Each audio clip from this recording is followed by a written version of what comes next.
Hey, what is up guys? Welcome back to another video, and in this video we are going to be continuing on with our C# tutorial series, and in this particular tutorial we're going to be taking a look at the break and continue statements in loops. Specifically for loops and while loops. We're not going to do anything with do while in this video, just for and while, because again, as long as you understand, well, I guess not again, but as long as you understand how to do it with those two loops, you'll understand how to do it with the do while. It's basically the same concept. All right, so we haven't talked about the continue statement, but we have talked a little bit about the break statement, so let's talk a little bit about continue before we move on. So what the continue statement will do is it basically says to the compiler, hey, once you reach this point, just go to the next iteration. Everything after me does not matter. Okay? While the break statement will allow you to break out of the loop entirely without going to the next iteration. Once a break statement is reached, the loop ends, and you move on with the execution of your code. So let's start with demonstrating the continue statement. So let's say we have a loop that loops 10 times, and we want to output only the even numbers. Well, we can do this by saying for int I equals 0, I is less than 10, I plus plus, like that. And then to test to see whether or not whether or not I is even or odd, we can say if, right? Okay. And so inside of here, we can say, we're going to put parentheses around the condition and have a not right there. I %2 equals 0. And so what this condition will do is it will essentially test to see if essentially it'll test if I is an odd number. Because we're saying, well, if we're basically saying inside the parentheses, I mod 2 equals 0. So if it's an even number, that'll be true, but the not will reverse it to false. Okay? So if I is not an even number, and that's one way to do it, just an FYI, you could do it another way. Like, for example, let's say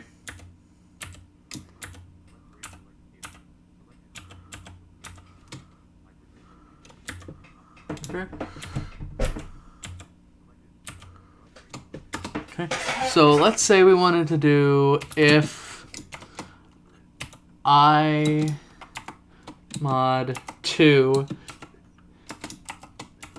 not equal to 0 or is greater than 0, that would do the same thing. So let's leave it at that. If I mod 0 is greater, or I mod 2 is greater than 0, then we just want to continue. Because again, we only want to output the even numbers. So continue, like that. And then otherwise, we can say console.writeLine I, like that. All right. And if we go ahead and run our code, you can see we get all the even numbers. We don't get anything any odd numbers or anything like that. They're all even. If you wanted to reverse that to where you want to output only the odd numbers, you could. But this is one way to output all the even numbers using continue, and that's the whole point of this example, to demonstrate the continue statement. Because as you saw, again, none of the odd numbers were output. And that's because continue told it, well, everything after me doesn't matter if it's odd, so just continue on to the next iteration. Okay? And so, with that being said, let's take a look at how you would do... Let's take a look at an example of the break statement in a while loop. All right?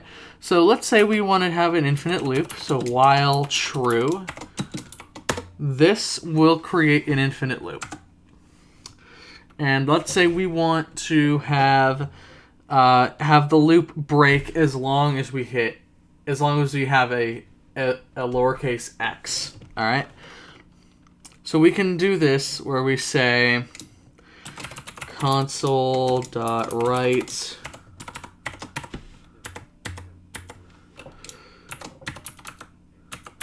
please enter a character other than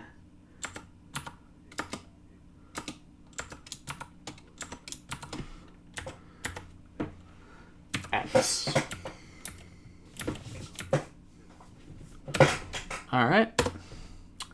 Then we can have a string input equals console.readLine, like that. And here we can say if the input equals a lowercase x, then we want to break. Otherwise, we want to console write line input. Okay. And so now what this example will do then is it will essentially say, okay, well, we have our input now. If the input is equal to a lowercase x, then break out of the loop. Everything after this statement is irrelevant. Just break out of the loop. All right. So let's go ahead and run our code. And here we are in our debug console. We can say 5. F. D. A. 4. But if we... So you can see the loop will never end. It just keeps going and asking us for a character. However, if we hit the lowercase x, the loop ends because it detected, oh, hey, look, that's an x. Let's break. However, you can see if we do Control F5 again, let's do a couple characters here. D, 4, H, 4. Let's do an uppercase X and see what happens. You can see the uppercase X doesn't do anything, but the lowercase x does, and that's because we're not testing for an uppercase X. We're only testing for a lowercase x. So you can include that other condition to say if this is a lowercase x or an uppercase x, do a break. But that's not what we're doing here in this example. So that pretty much does it for this video, guys, on continue and break. Again, remember the continue statement tells execution of your program to just go to the next loop iteration, and anything else after it doesn't matter. The break statement just breaks out of the loop when you tell it to. Anything after it doesn't matter either. So thank you all so very much for watching. We'll see you in the next one.